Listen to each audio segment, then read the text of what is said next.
Bonjour et bienvenue dans cette nouvelle semaine du moucheur. Alors vous le savez, dans chaque numéro, on tient à vous parler d'environnement car on considère que pour pêcher à la mouche, il faut bien connaître la rivière, le comportement des poissons et puis des fois même le comportement de l'homme.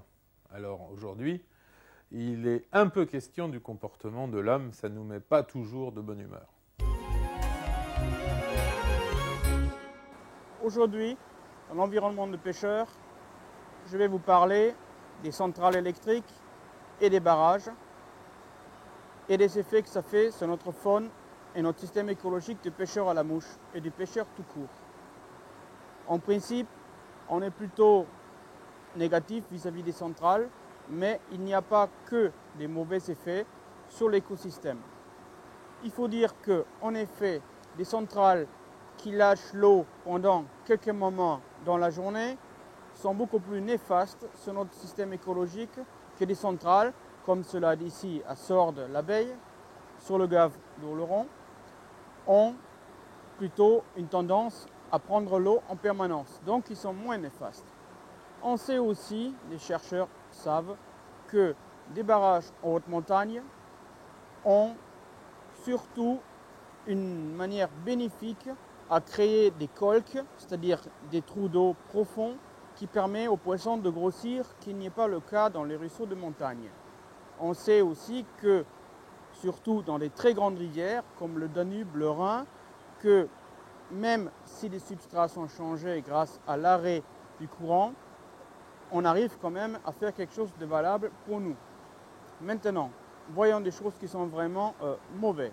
Premièrement, pour vous pêcheurs à la mouche, la première chose importante à savoir est que tous les insectes qui vivent dans l'eau, donc les insectes aquatiques, font leur vie à l'intérieur et créent des émergences pour sortir dehors.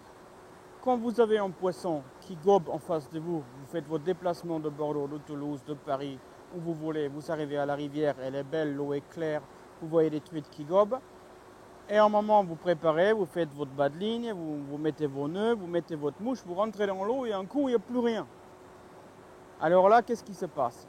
À 90%, vous avez qu'il y a un coup de vanne. C'est-à-dire que selon l'échelle des barrages sous la rivière, on ouvre les vannes, on a besoin d'électricité, donc on utilise le potentiel dans l'eau.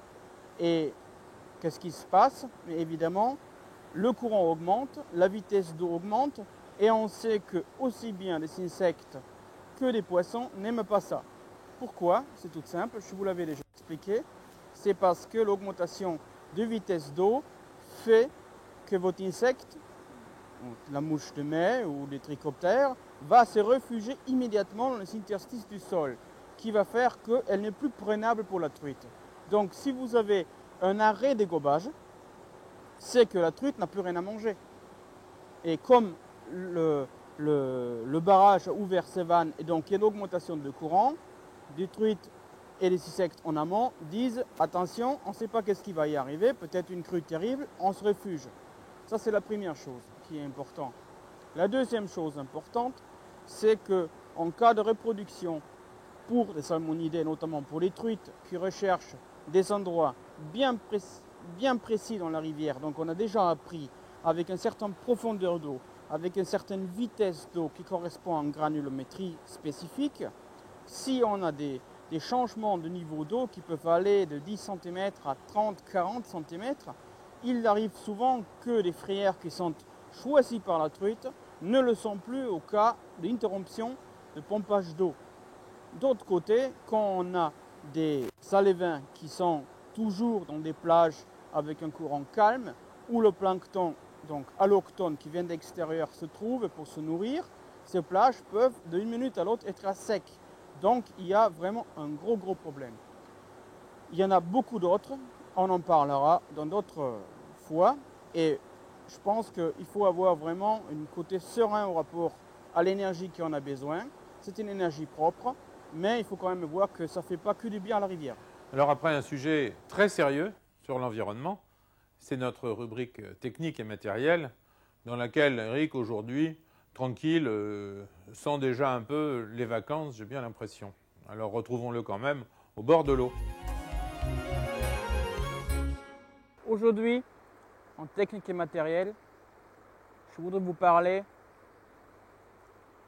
de la fin, de l'aboutissement de votre pêche. Donc, vous êtes déplacé, vous savez lancer votre soie, vous avez choisi, identifier la bonne mouche au rapport au comportement de poisson, vous avez présenté comme il faut, la mouche a bien dérivé malgré qu'elle est attachée en bas de ligne, et la truite l'a identifiée comme telle, elle l'a pris, et en plus vous n'avez pas raté au ferrage. Donc vous avez votre canne en main, quelque chose qui tire dessus et c'est le poisson que vous avez pris. Et ça c'est super. Et maintenant il se pose un autre problème, c'est que est-ce qu'il va se décrocher ou est-ce qu'il va y rester? Et je vous souhaite qu'il reste et je vous le souhaite que vous le trouvez près de vous et que vous décidez son sort, que vous le gardez pour le cuire chez vous dans votre poêle ou lui redonner la liberté. Quoi qu'il en soit, je pars du principe que nous touchons ici quelque chose de vivant, un poisson qui est un être comme nous et qu'on doit le respecter. Pour le respecter, il faut respecter des règles qui sont immuables. D'abord, le nylon le plus gros possible pour le maîtriser rapidement et le faire souffrir le moins longtemps au combat.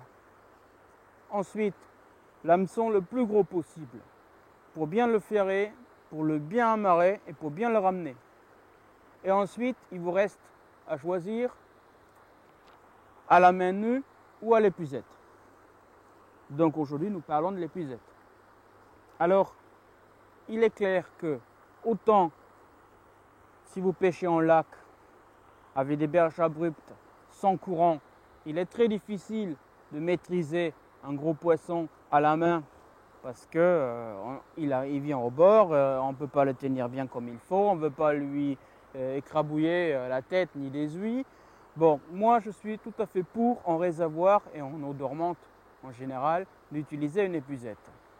En rivière, la chose présente pas du tout pareil. Vous avez toujours un courant dans une rivière, qui est logique, qui fait que votre poisson, une fois fatigué, venu vers vous, a une situation fixe, la tête en amont, la queue en aval. Donc, si vous avez la maîtrise, vous y arrivez en tenant la canne, de prendre le poisson qui est donc la tête en amont et la queue en aval, et le prendre sans épuisette. Maintenant, si vous êtes débutant, si vous n'avez pas eu la chance de prendre beaucoup de poissons dans votre vie jusqu'à maintenant, il est vrai que, surtout techniquement, ça vous apporte d'avoir une épuisette avec vous. Les épuisettes les plus utilisées pour les pêcheurs à la mouche sont des raquettes en bois. C'est un bel objet avec un filet en coton qui se pend dans le dos, qu'on prend et on met le poisson dedans. C'est très bien. Ensuite, vous avez les épuisettes qui sont de bon marché, qui sont plutôt pour les pêcheurs auto qu'autre chose, mais qui peuvent servir à tout, qui ont la particularité d'avoir des mèches différentes, très fines ou très grosses. Moi, je vous dis, la mèche, c'est important qu'elle soit en coton pour qu'elle ne touche pas la muqueuse. Parce que le poisson, il a une muqueuse autour et il ne faut pas la toucher. Si vous le relâchez, si vous le tuez, de toute façon, il n'y a pas de problème. Mais pensez-y d'avoir un filet adéquat à votre taille de poisson. Maintenant, pour ceux-là qui veulent aller dehors et prendre des éphémères, des plécoptères, des trichoptères, des mouches, ben, je prépare ça et je pense que ça fera des bonnes heures à passer, à étudier la nature et on n'a pas toujours besoin de prendre des poissons, on peut prendre un sedge avec ça.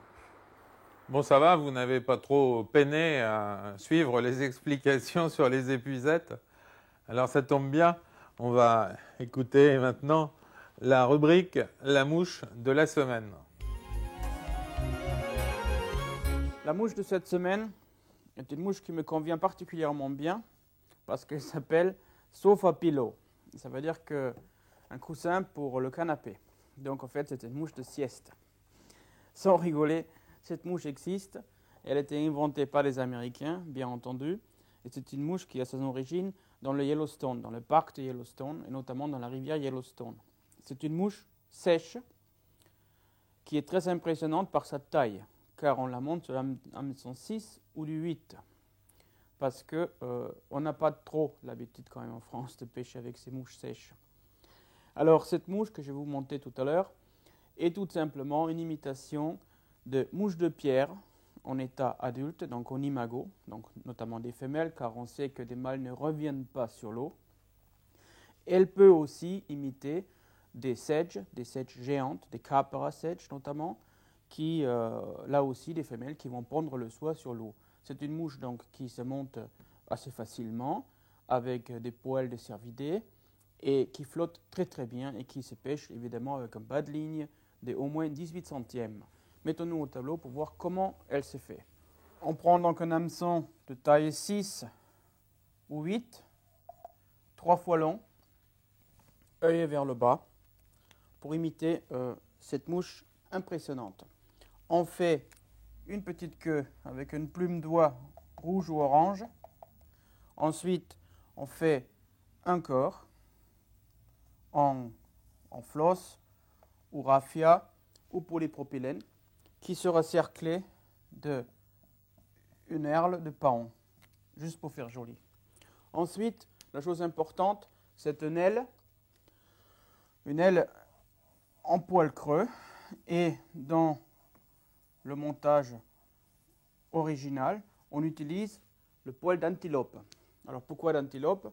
Tout simplement parce que déjà la coloration correspond parfaitement à l'aile du vrai plécoptère, et surtout c'est un poil assez court et très épais qui flotte très très bien. On termine la mouche par une hacle très très très fournie, parce que c'est une mouche qui sert à pêcher wild water, c'est-à-dire l'eau vraiment très très bouillante en haute montagne où il y a beaucoup de courant et elle est insubmersible. Mettons-nous maintenant à voir qu'est-ce qu'il nous faut comme matériaux et matériel pour confectionner cette mouche. Il nous faut bien entendu, comme toujours, un étau solide qui serre bien les hameçons, un porte-bobine avec du fil noir, un enfileur ou bobbin threader en anglais si on casse le fil.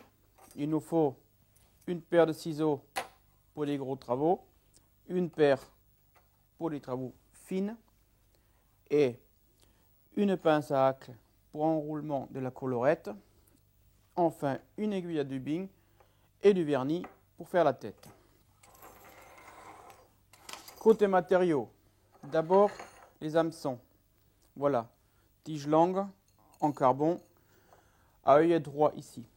Ensuite, la queue sera faite par une plume d'oie orange, le corps par de l'antron orange, le cerclage par un herle de paon, ensuite le fameux poil que je vous ai parlé, le poil d'antilope. Donc ce n'est pas une antilope africaine, mais c'est la pronghorn américaine, donc il y a un poil très dru, très fort, qui flotte très très bien.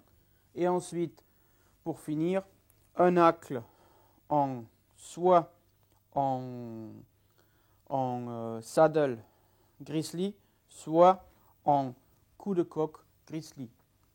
Voilà tout ce qu'il faut pour confectionner une mouche. Mettons-nous maintenant à la montée. Comme d'habitude, l'enroulement du fil vers l'arrière de la hampe. On prend la plume d'oie qui va faire une queue. Hop. On fixe jusqu'au devant. On revient en arrière pour ne pas avoir une surépaisseur au fond. Ensuite, la même chose avec la laine d'antron. Là aussi, on fixe jusqu'en arrière. Et la dernière chose pour l'abdomen est un herle de paon. Lui aussi, jusqu'au devant, on voit bien le sous-corps est uniforme qui garantira un corps fini, joli et uniforme. Ensuite, on fait un corps orange fin.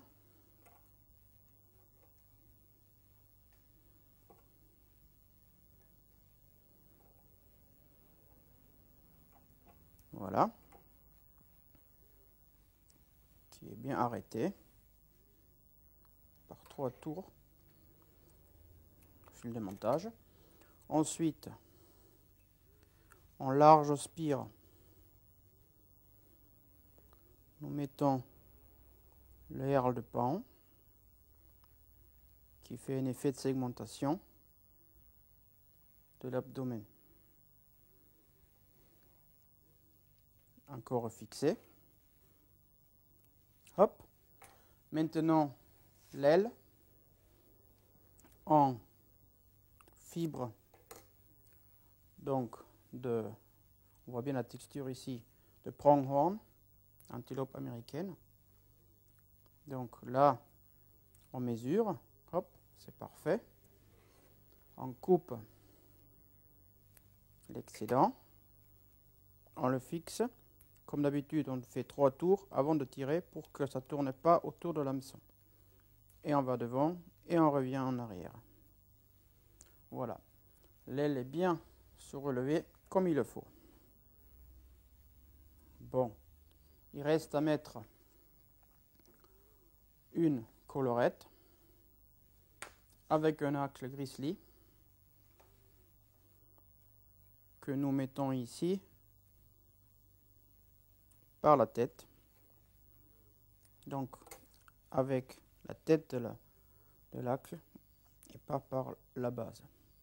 Bien fixé car ça doit être une mouche extrêmement solide. Bon, la plume est très grosse, donc on n'a pas besoin de pince à acle. Et on enroule et on en fait vraiment un tas. Il faut vraiment que la mouche soit fournie comme il le faut. Donc là, on a fait le nécessaire.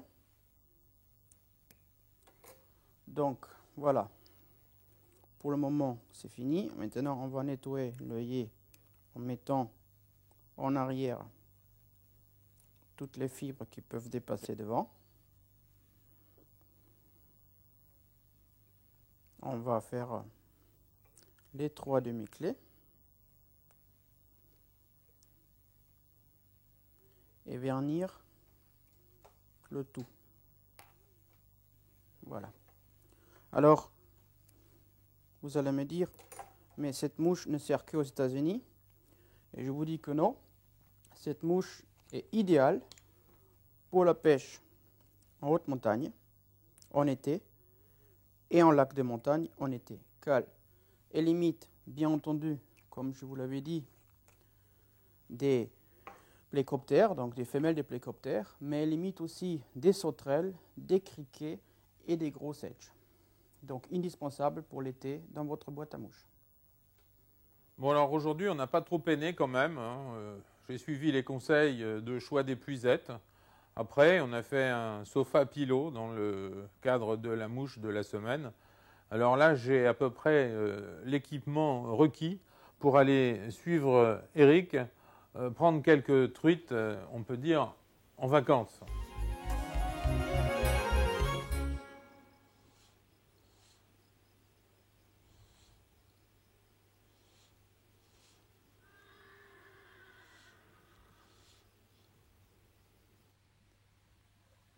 J'ai essayé, comme tout le monde, les coins les plus difficiles, le plus reculés du réservoir.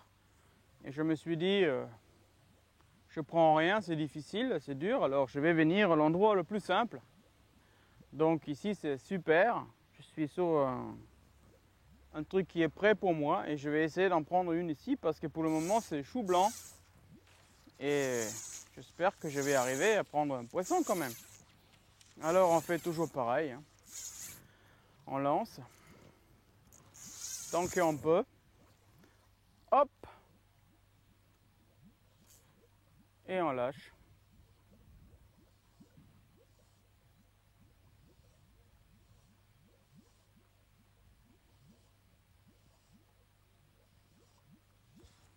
manqué. Ah, ça va déjà mieux.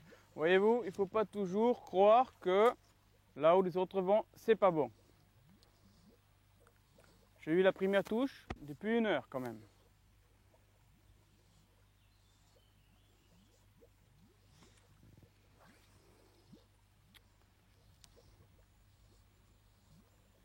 Une soirée superbe, pas de vent, calme. J'anime mon streamer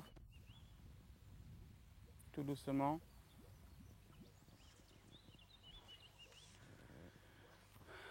Ils s'y sont, mais ils s'aiment pas trop quand même, hein.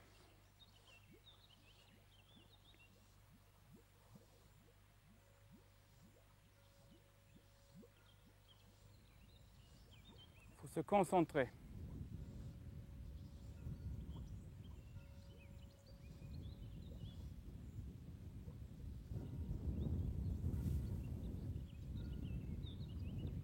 Jusqu'au bout, il faut y croire. Souvent, c'est à la fin que ça mord. Et qu'est-ce que je vous ai dit en direct? Quand on ne croit plus, le bonheur arrive. Toujours pareil. Et là, je suis emmêlé parce que j'ai trop de fil dehors. Et ben, elle saute. Et on va essayer de la sortir, hein. Et ça fera bien une truite quand même. Ah!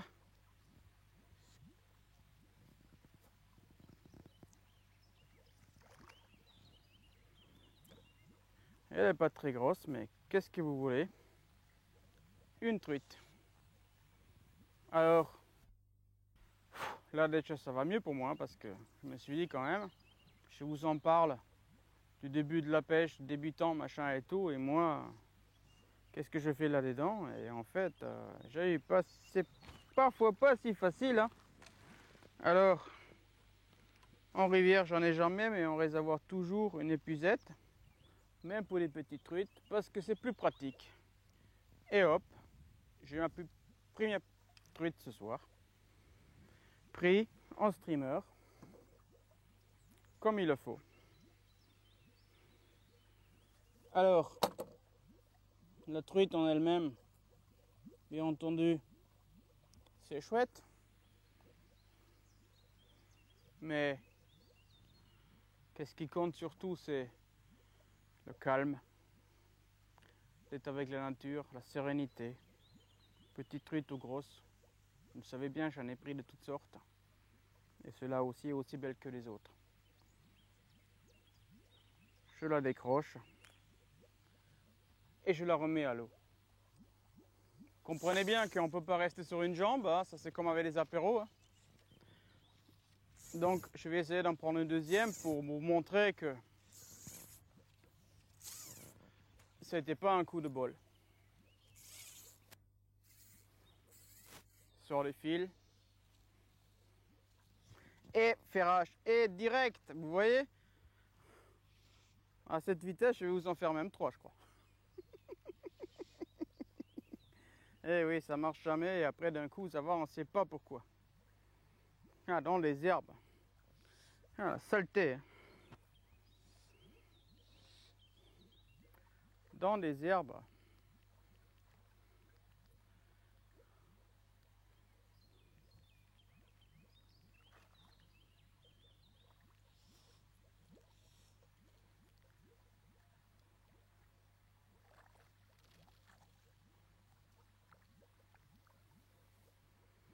Cette belle lumière du soir. Ce calme. Ça me fait oublier le reste. On va pas la fatiguer trop longtemps. On la ramène. Allez, hop. Et une de plus à mon palmarès.